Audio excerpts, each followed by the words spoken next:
Hello, I know it's been a few days or so since I've made another bone video, but hello, my name's Nature's Nymph, and today I wanted to talk about the squirrel. Weekly, I post bone videos, I post nature videos, and I post an oracle reading or tarot every week, but today I felt the call to talk about how the squirrel can help us in life, spells, and rituals. And the squirrel is one of my probably favorite little nature animal. You see them everywhere. You see them climbing up trees real fast. You you just basically they're everywhere.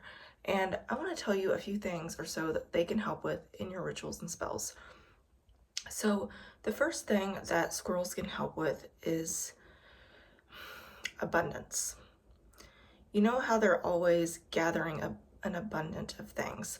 They're gathering and I know you hear the rain in the background. It's raining very kind of hard here right now. They can help with abundance, and a lot of times they're out getting, acorns, which acorns also represent abundance, which is really neat because they're always gathering acorns, and those are really good. They're really good to use if you are trying to get your finances in order or trying to look for abundance in, your life or your job. And they're also good with communication. So if you're really stuck in a rut, maybe communicating with somebody or needing help communicating or having trouble finding the words to say with something or how to communicate something to somebody, you can kind of, sit the squirrel by your spell and ritual if you're doing it like a communication spell or just trying to need a little bit of help with communication. The squirrel can help with communication and support you with whatever you need to communicate to that person or that place. Oh my gosh, my dog is in the background. I apologize. I got a whole zoo in my house. Another really good one is, so if you feel like someone is throwing, let's say, hexes or curses at you, they're really good with malice and also with throwing that back at that person because they're very fast and they're very fast and quick to throw that back at somebody. So you can use that in spells and rituals use them in spells and rituals if you want to throw something very fast at somebody that's throwing something at you. I personally don't do those types of spells anymore. I used to, but if you are into that kind of thing, they can help you with that. They're good with letting go. And this is something that a lot of us struggle with, is letting go. And me personally, like through the years, I've had to work a lot on letting go of things in my life. And I mean, it's helped me accumulate to where I am now, or turn around to where I am now, if that makes sense. But they can help you with maybe even meditating and letting go.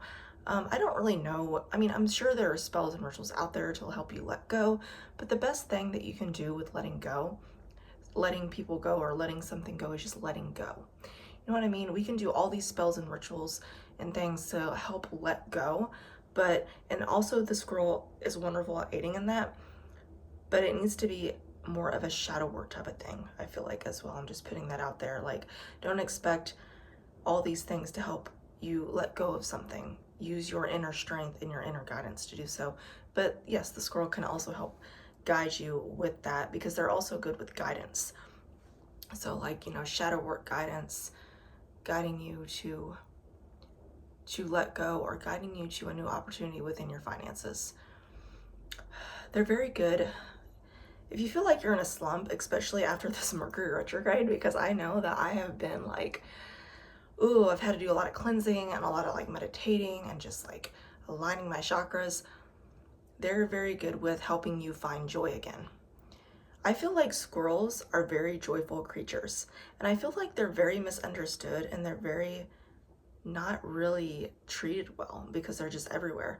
But you find them in nature, and nature can bring you joy, right? So if you're out in nature and you find a squirrel skull or you find a squirrel, I feel like even that squirrel is telling you during those rough times that it's trying it or it wants to aid you in finding joy and happiness again and peace. we get stuck in so many cycles and in so many negative mindsets. And that's why I use a lot of what I use in my journey with nature, because the bones of the spirits of the animals and like the plants and things in my rituals, especially when I'm doing rituals to Hecate, it really helps me align and find my joy again, find my peace in what I'm doing. So maybe the squirrel could even help you find joy in what you like to do. What type of spells do you like to do? What type of journey are you on? Are you left-hand path? Are you a nature witch? Are you a Kachian? Are you, are you into Egyptian magic? Or maybe it could help you find what you're really into. It could help you find the joy in your path again, because also, like, sometimes we can go through periods where we don't feel like practicing. And maybe if you call upon, or if you call upon the squirrel, it can help you with finding that joy in your life again and getting out of that slump. So those are some things I know. I feel like they're also good with gathering, because that also has to do with like getting, acorns for abundance and things like that. They're very good at gathering acorns and all of these supplies for, the winter. And I feel like that goes along with knowledge, gathering information, gathering knowledge. So even if you're doing like a spell, like a baneful spell, and I don't even call this like a baneful spell, because sometimes we need to gather information, like if someone's lying, if someone's being sneaky behind our backs. I feel like the squirrel could help you find those lies and find and gather that information to find out what's going on. And it can give you the knowledge to help you continue on, and also help you gain knowledge in just your life around you of what's going on and gathering that information. So what I would do if you want to gather information about someone, if you think they're being sneaky, because gathering things can also mean sneakiness, because sometimes people gather things to be sneaky, but also you can gather things to gain knowledge, right?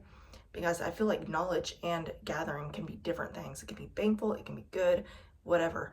But if you need to, like I said, gather, knowledge about something, I would recommend, if you find a squirrel skull, or if you like, you don't even, I feel like, necessarily have to have the skull. You can just call upon it. But I mean, I do recommend having the skull and honoring it first before using any bones. That's down below, I believe, in my videos. But you can sit it by your altar and light some candles if you want to use herbs or whatever. I don't really use herbs to just gather information. I mean, you can, but everybody is different in their path. But, honestly, simple ritual, just sit the skull there, light some candles, meditate, call on the, spirit of the squirrel or whatever that you're working with, and help it guide you to what's going on. And, it's really hard because squirrels can also be sneaky. And if you feel like you're being sneaky doing that, they can help with that. But if you think that someone's lying, it's good to always gain insight and clarity. And I feel like they can also gain insight and clarity, which a lot of bones, I feel like, can do that. And also protection. Most bones are very good at protection. But just call on, what knowledge you need to find out what that person's intents are and how you want that person to communicate to you, so you can find out if they're being sneaky. You get what I mean? But yeah, the squirrel, it's super cute. I'm sure there are many other things the squirrel helps with, but I can't fit it all into this video. I might make a part 2 tomorrow. We'll see. I have many bones I want to talk about in the next few weeks. I work with the squirrels sometimes. I have the biggest skull that I've really worked with is the horse and the deer. The deer and the horse are my big main ones I work with. But, I study on all these things, and this is a really cool, it's kind of broken, but I found this in the woods many months ago. And when I found it, actually, when I talk about knowledge and communication, my husband and I started communicating better when I found this skull. Yeah. I felt like it was a call to start communicating to him a little bit better and start, like, you know, being more honest about my feelings, being more open and not like closing myself off from him. And I feel like that helped a lot with finding that squirrel, and that was an omen to kind of open that communication doorway for us and, you know, gather knowledge on how I can communicate to him in a healthy way. So I hope that helps. If you have any other questions on what else I can do, they can do many more things. I only have time for this video today, but if you want to comment below, and I have, what other skull do I have? I really want to do a longer video on the raccoon because I feel like it cut out on my short. I'm going to study on the elk, and I'll have a video about that maybe next month. I worked with it the other night, and it's amazing energy. I have a video of that below of someone who sent me the elk's call. And I've done the turtle on here if you want to check that out. I believe I have a beaver I want to talk about here soon. I have many, and I'll get to that in the next couple weeks. I hope you all have an amazing week. And hopefully you got through this Mercury retrograde, because whew, that was crazy. Call on that skull, that squirrel, to help you, just to help you gather information, communicate, you know, and get through all this, because that was crazy. So have a blessed week, and I hope that helps.